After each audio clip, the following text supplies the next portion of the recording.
वक्रतुंड महाकाय सूर्यकोटि समप्रभ निर्विघ्नं कुरु मे देवो सर्वकार्येषु सर्वदा नमो विठ्ठला राजया पांडुरंगा नमो रुक्मिणी माऊलीज्ञान गंगा नमो पुंडलिका नमो चंद्रभागा नमस्कार माझा रुक्मिणी पांडुरंगा पांडुरंग करो प्रथम नमन पांडुरंग करो प्रथम नमन पांडुरंग कर प्रथम नमन पांडुरंग कर प्रथम नमन पांडुरंग प्रथम नमन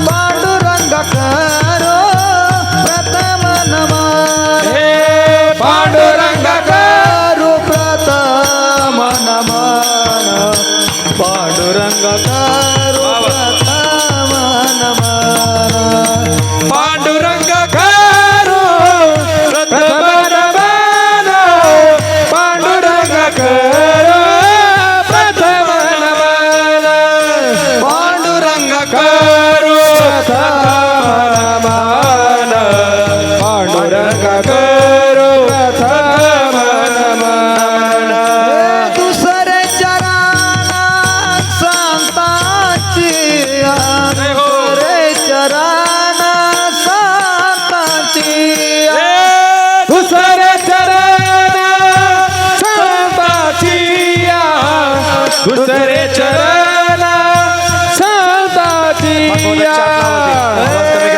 पांडुरंग करू प्रथम नमन दुसरे चरण संतांची पांडुरंग गुरु प्रथम नाम दुसरे चरण संताचिया पांडुरंग करू प्रथम नमन दुसरे चरण संतांची पांडुरंग गुरु प्रथम नाम दुसरे चरण संताचिया त्यांच्या कृपादाने कथेचा विचारो त्यांच्या कृपादाने कथेचा विचारो त्यांच्या कृपादाने कथेचा विचारो बाबाजी सद्गुरु दास तो का त्याच्या कृपादाने कथेचा विस्तार बाबाच्या कृपादाने कथेचा विस्तार त्यांच्या कृपादाने कथेचा विस्तार बाबाचे सद्गुरु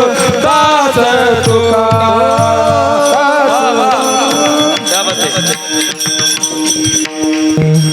पांडुरंगा करू प्रथम नमन दुसरे चरण संताच्या त्यांच्या कृपा जाणे कथेचा विस्तारू बाबाजी सद्गुरु दास तुका ओम नमो ज्ञानेश्वरा करुणा करा दयाळा तुमचा अनुग्रह लादलो पावन झालो चराचरी नमो सद्गुरु तुकया ज्ञानदीपा नमो सद्गुरु सच्चिदानंद रूपा नमो सद्गुरु भक्त कल्याण मूर्ती नमो सद्गुरु भास्करा पूर्ण कीर्ती सेवे लागी सेवक झालो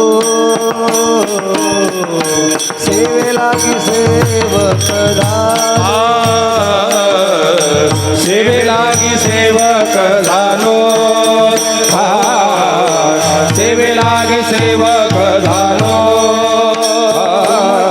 लागलो निज चरणा तुमच्या लागलो निज चरणा आहो स्वामी तुकया देवा देवा आहो स्वामी तुकया तुमच्या लागलो निज चरणा तुमच्या लागलो निज चरणा आहो स्वामी तुकया देवा देवा लागी सेवक झालो तुमच्या लागलो निज चरणा अहो स्वामी तुकया देवा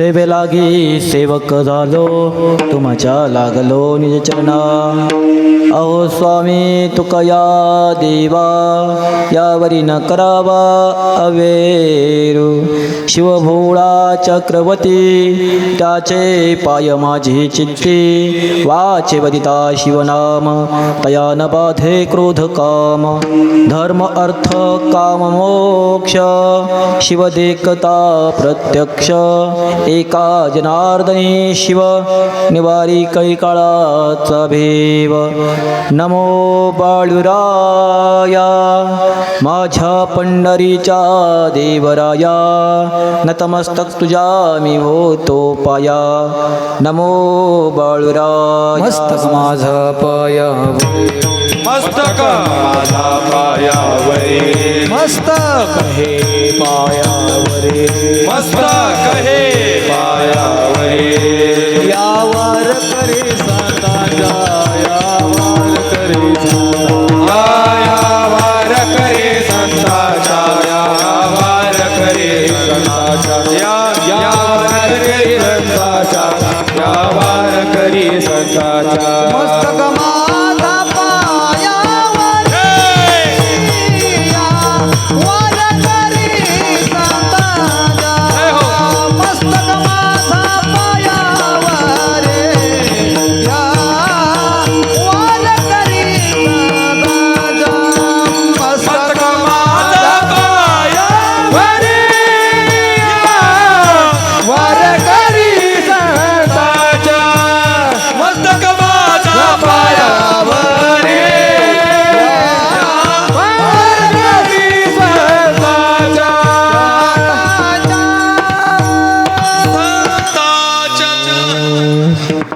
मस्तक माझा पायावरी या वारकरी संताच्या गोकुळीच्या सुखा अंत पार नाही लेखा बाळकृष्ण नंदा घरी आनंदल्या नर नारी उपस्थित मायबाप हो सर्वप्रथम सर्वांना रामकृष्ण हरी जय बाळूमा. तुम्ही म्हणताय हो तुम्ही दररोज म्हणताय यांच्या मुखातनं आलंच नाही. मला वाटतं हे काय यंदा सरसकट कर्जमाफी झाली नाही तेव्हा बसलेले नाहीत. म्हणा की मोठ्यानं रामकृष्ण हरी जय बाळूमा. बहुतेक कोळेकर साहेब अजून भोजन झालेलं दिसत नाही. मायबाप हो प्रस्तुत सेवेकरता घेतला अभंग जगदमान्य विश्वमान्य जगद्गुरू संत तुकोबराय यांच्या अभंगातेतील श्रीकृष्णाचं जन्माचं कथन आणि वर्णन करणारा आजच्या सेवेकरता घेतला अभंग विठ्ठल विठ्ठल विठ्ठल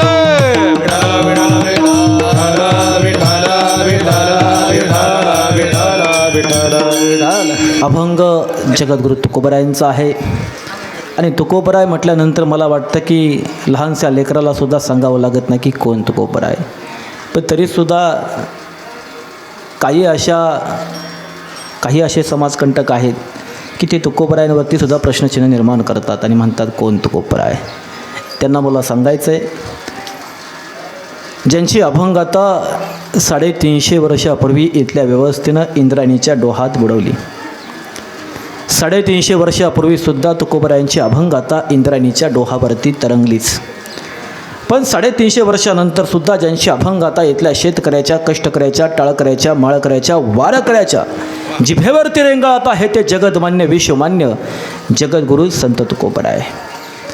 देहूपासून भंडारा डोंगरापर्यंत ज्यांची पावलं जेव्हा या मातीत उमटायची आणि मातीत उमटलेल्या पावलांना सुद्धा एखाद्या सर्वसामान्य माणसाने कान लावला तर मातीत उमटलेल्या पावलातून सुद्धा आवाज यायचा रामकृष्ण हरी पांडुरंग हरी रामकृष्ण हरी पांडुरंग हरी. ते तुकोबराय ज्यांच्या हातातला चिपळासुद्धा विठ्ठल विठ्ठल बोलायचे, ज्यांच्या हातातला टाळसुद्धा विठ्ठल विठ्ठल बोलायचा, नव्हे नव्हे ज्यांच्या हृदयातला प्रत्येक श्वाससुद्धा विठ्ठल विठ्ठल बोलायचा ते जगद्गुरु तुकोबराय. मायबाप हो, सर्वसामान्य माणसाकरता सत्ता, पैसा, संपत्ती, गाडी, बंगला हे सर्व काही धन असतं, पण ज्या माणसाकरता शब्द हेच धन होतं, ज्या माणसाकरता शब्द हे अस्त्र होते, ज्या माणसाकरता शब्द हे शस्त्र होते, नव्हे नव्हे ज्या माणसाकरता शब्द हे देव होते. आम्हा घरी धन शब्दाचीच रत्ने, शब्दाचीच यत्ने शस्त्र करू, शब्दची आमुच्या जीवाचे जीवन, शब्दे वाटू धन जन लोका, तुका म्हणे शब्दे हाची देव, शब्देची गौरव पूजा करू. ज्या संतांना उभ्या आयुष्यात शब्दांच्या गौरवांची पूजा करून तुमच्या आमच्या हातात गाथा देऊन इथल्या व्यवस्थेचा माथा ठीक केला ते जगद्गुरु तुकोबराय. मायबाप हो, बहिणाबाई म्हणतात आम्ही जन्मलो मातीत, कधी होणार ग माती, कापराच्या कळसाच्या कधी उजळणार ज्योती. जो माती जन्माला आहे तो मातीत विलीन होणार आहे. पण जगाच्या पाठीवरचा असा एकमेव देह आहे, जो देह देवाला नाही लाभला, फक्त एका संताला लाभला, जो या मातीत जन्माला आला पण या मातीत विलीन नाही झाला, सदेह वैकुंठाला गेला. आम्ही जातो तुम्ही कृपा असू द्यावी, सकळा संगावी विनंती माझी, वाडा वेळ झाला उभा पांडुरंग, वैकुंठा श्रीरंग बोलावितो. सदेह वैकुंठाला जाणारा जगाच्या पाठीवरचा एकमेव देह म्हणजे जगद्गुरु तुकोबराय. मायबाप, मृत्यूसमोर वशिला चालत नाही, मृत्यूला सर्वच घाबरतात, पण रेड्यावरती बसून येणारा काळ नावाचा यमसुद्धा ज्यांचं नाव ऐकल्यानंतर थर थर कापायचा, तुकाराम तुकाराम नाम घेता कापे यम, ते जगद्गुरु तुकोबराय. मायबाप हो, ज्ञानोबरायांनी संत साहित्याची इमारत उभा करण्याकरता स्वतःला या मातीत गाडून घेतलं आणि वयाच्या 22व्या वर्षी या मातीत संजीवन समाधी घेतली. संत साहित्य रूपी इमारतीचा पाया माझ्या ज्ञानोबा माऊलींनी रचला, नामदेवरायांनी भिंती रचल्या, एकनाथ महाराजांनी खांब दिले. संत कृपेची इमारत फळाला यायला लागली, पण संत कृपेच्या या इमारतीचा कळस कोण होणार असा प्रश्न इथल्या व्यवस्थेला पडला. तेव्हा तुका झाला असे कळस, भजन करा सावकाश, या संत साहित्यरूपी इमारतीचा कळस होणारे जगद्गुरु तुकोबराय. बापाचं लेकीवरती किती प्रेम असतं. जेव्हा भागीरथीला समजलं की आपले बाबा आपल्या न सांगताच वैकुंठाला गेले, तेव्हा बाबा गेले कोण्या गावा, भागीरथी कधी धावा. जेव्हा भागीरथी आपल्या बापाचा धावा करायला लागली, तेव्हा वैकुंठाहून पुन्हा पृथ्वीतलावरती येऊन आपल्या लेकीला आनंदाने प्रेमाने मिठी मारणारा एक बाप माणूस म्हणजे जगद्गुरु तुकोबराय. आजपर्यंत माझ्या मायबाप सरकारची किती वेळा कर्जमाफी इथल्या मायबाप सरकारनं केली खरं सांगतो मला माहीत नाही, पण या जगाच्या पाठीवरती माझ्या शेतकरी बापाच्या कर्जाच्या वह्या इंद्रायणीच्या डोहात बुडवणारा पहिला बळीराजा, पहिला संत जगद्गुरु तुकोबराय. आणि याच तुकोबरायांच्या अभंगातेतील भगवान श्रीकृष्णांचं चरित्र वर्णन करणारा आजच्या सेवेकरता घेतला अभंग. विठ्ठल विठ्ठल विठ्ठल विठ्ठल विठ्ठल विठ्ठल विठ्ठल विठ्ठल विठ्ठल विठ्ठल विठ्ठल विठ्ठल. गोकुळीच्या सुखा अंत पार नाही लेखा, बाळकृष्णनंदा घरी आनंदल्या नरनारी. अभंगाचा अर्थ सोपा आहे, अभंगाचा अर्थ साधा आहे. गोकुळीच्या सुखा अंत पार नाही लेखा, बाळकृष्णनंदा घरी आनंदल्या नरनारी. गोकुळामध्ये जे सुख निर्माण झालंय त्या सुखाला अंत नाही. गोकुळीच्या सुखा अंत पार नाही लेखा, त्या आनंदाचं वर्णन कोणत्याही लेखामध्ये होऊ शकत नाही. त्या आनंदाचं वर्णन करणंसुद्धा अशक्य आहे. असं गोकुळामध्ये ज्या सुखाला अंत नाही असं सुख निर्माण झालं. का झालं? बाळकृष्णनंदा घरी आनंदल्या नरनारी. कारण बाळकृष्ण नंदाच्या घरी जन्माला आला आणि आनंद कोणाला झाला? आनंद फक्त गोकुळाला नाही झाला, आनंदल्या नरनारी. या सृष्टीतल्या नर आणि नारी या दोन्हींना आनंद झाला. का आनंद झाला? लाडक्या बहिणीनो,